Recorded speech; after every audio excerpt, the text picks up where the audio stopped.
And be part of our conversation as we welcome you back on Twitter, hashtag the Modise Network. My guest is the former Statistician-General Pali Lehohla, and we are talking about his experience in the work of statistics and how that helps the policymakers in the country plan properly as well as allocate the resources accordingly. You were talking about the 2010 way that was being referred to, referencing the World Cup of 2010 and how it was put together. But that did not last, did it? No, it didn't. And many times everybody laments we should have done it the 2010 way.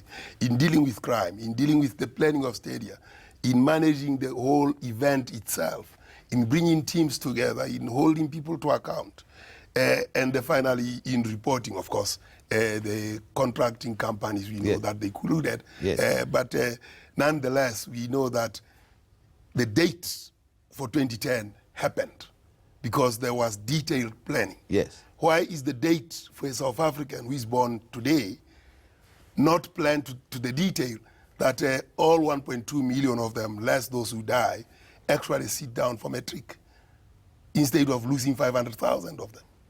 That's disaster. Almost half of the children fail to go and write matric. We don't know where they are. They start school, yes? Yes, they start school. They are born, 1.2 million of them are born year in, year out. Right. By the time they go and write matric, there are only 600,000 of them. But by the time they start grade 1, how many do we have?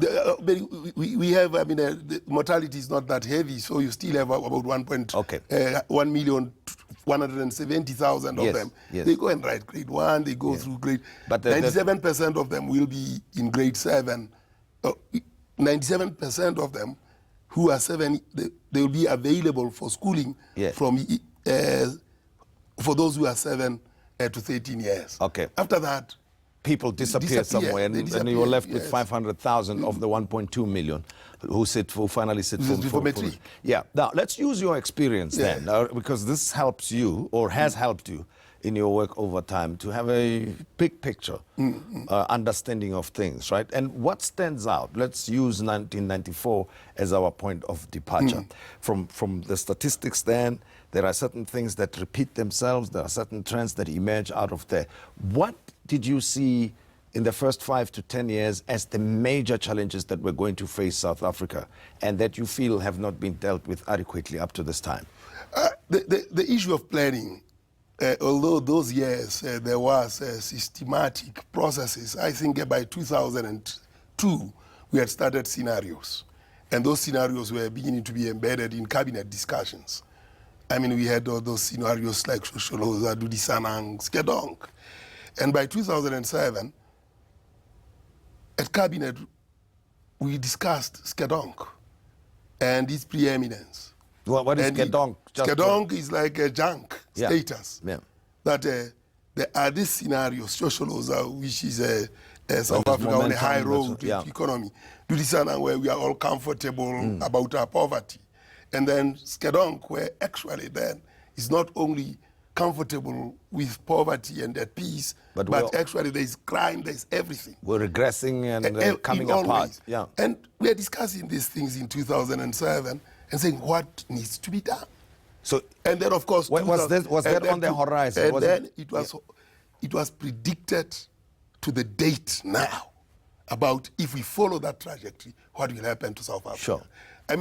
It was so precise, skadonk, as a scenario, including Mvango. Mvango was post Polokwane. Yeah, that the Polokwane will generate, but post that Polokwane, the Polokwane victors will be losers in wherever the next conference of ANC would be held.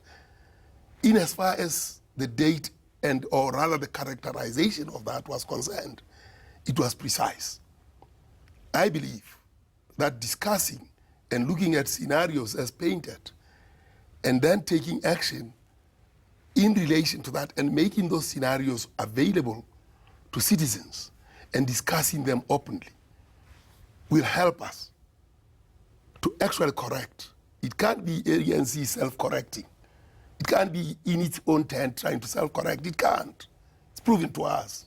It's like Bruce Lee in his mirror, Hall of Mirrors fighting. You'll never know who is the real Bruce Lee. Yeah. Because those mirrors are reflecting. Enter the Dragon. Yes, I mean, it's reflection, reflection, reflection. Yes. So what we need is these scenarios. And I'm happy that when we presented the scenarios 2 days ago, President Ramaphosa was saying, don't blindfold the Dulamate, which is the giraffe. Leave it to be in the wild to see the reality and advise appropriately so that scenarios are in the hands of the public. Because had we left the scenarios in the President Zuma administration in the hands of the public, I'm sure there will have been a lot more critical discussion around this, earlier action on what was happening, and appropriated by society, not by the party. Well, I detect that there's a bit of disappointment in you following the work that was done in the past. You say Indeed. There were scenarios that were put together, painted, and then discussed, and appropriate action them as taken. DGs. Yeah. 2008, that was the end of discussing scenarios. Was it the end in 2008? Yes, that's when it came as an end in December 2008. We were not, or in the January Lehohla or cabinet, we were not able to discuss the scenarios. Why? And Well, there was a new administration in 2009. I mean, I think we discussed them in 2008. But from 2009, these scenarios were never able to come. The skadonk, because Is it not because maybe they were no longer serving any purpose, or? well, I think they would have served even a clearer purpose because they would conscientize the administrators Yeah. to say publicly the direction we are taking is one which is taking us to skadonk, because these scenarios must be appropriated by society and must be reviewed and discussed and reported upon. Have we gone through that scenario of skadonk already? Or No, is we are it going still deeper. come? We are going deeper into it. Oh, We are in it when these companies, the rating agencies said we are junk states. land Yeah. skadonk. Yeah. Okay. Now, what are the symptoms or the factors that confirm that we are in the skadonk scenario currently? Every man for himself. That's what we entered as South Africa. It was not South Africa belongs to all of us. Yeah. It was about everyone belongs to himself. Every man for himself. It's the levels of crime. The way we have tried to seclude and buy ourselves out of the public through security. I mean, we spend so much on security, yet we are not secure. 60 billion rands, private funds that we spend to try and be secure, yet we are not secure. Plus the money spent by the state. By the police and everybody else. Yeah. And yet we have to spend more and more because we feel less and less secure. Yeah. Growth, it's out of the window in the economy. There's nothing. Education, it's on its knees. It's real serious skadonk. So, of course, this is the only country we have. Yes. And even when you have overgrazed a place, when you cull the animals and remove them from there, the grass surprisingly after a number of years grows. So it is still possible. It is still possible. And you have also now and again in recent years in particular taken the responsibility to individual citizens when you talk about what goes on in the households, right? Given what you've seen. I mean, we're talking about more about the public policy formulation and so forth. But at a certain point, citizens are still responsible. And there are certain things going on in homes that are undermining a bright future that the country can realize and that individual citizens can enjoy. Tell me, what are you finding? I mean, what do you find? that impacts much more significantly on children going to school. Fathers don't take responsibility. 60% of fathers say they are married to 30% of mothers. Now you can imagine the schizophrenia that these children grow in, where their mothers say, your father's claim is false, because if that is the case, the mothers have actually voted on their feet against these fathers who claim to have been married. And indeed, that is affirmed by the presence of surnames of fathers on the name identities of their children, identity cards of children when they are born. So there is a level of irresponsibility amongst men in South Africa that reproduces the problems that we see in society. And our policy, instead of responding to that reality, is blind to it. For instance, when you look at this thing of education, the missing middle or the middle that are there, where you say, well, if a family has so much money, or about 300,000, what are we actually talking about when we say a household or family? Because you know we are very dysfunctional. And by doing that, we are exposing the mothers and the children who have to go to university to a level of embarrassment that our policies are not practical because they are divorced of the social realities of South Africans. I mean, this thing of a abridged birth certificate. Fair enough, child trafficking is wrong. But when you have to have an abridged birth certificate to go to a funeral in Botswana or Lesotho or anywhere, as a black woman, and you know that that man is not going to sign, and the funeral is tomorrow, and then you can mention every other thing that actually denigrates women. Our policies are devoid of the social realities that South Africa has. It includes, of course, the issue of teachers having to teach, and then parents having to participate. True, parents have to participate in the education of parents, of their children.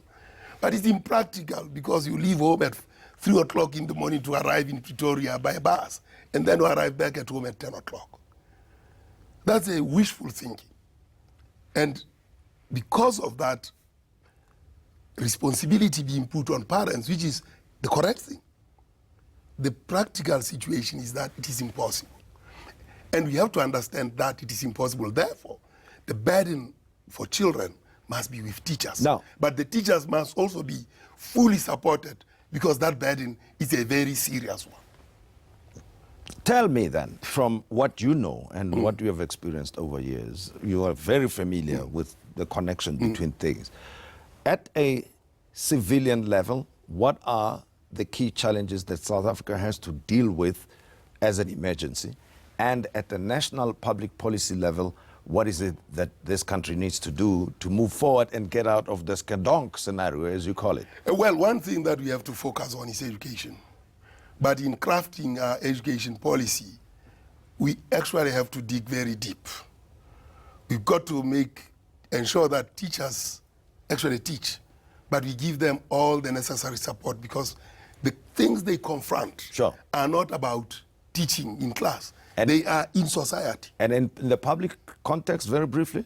In the public context, what we have to deal with, it's to deal with the issue of unemployment and the alienation. If a person is born and cannot work, you can't expect anything from that person. Sure, to buy into the bigger picture of South Africa. South Africa, no. Dr. Pali Lehohla, thank you very much for having been my guest. Much appreciated. Thank you very much, sir. Well, and that's the conversation with the former Statistician-General Dr. Pali Lehohla. After the break, I will be talking to Lumkile Mondi, economist, as well as the Executive Director of Center for Development Enterprise and Bernstein.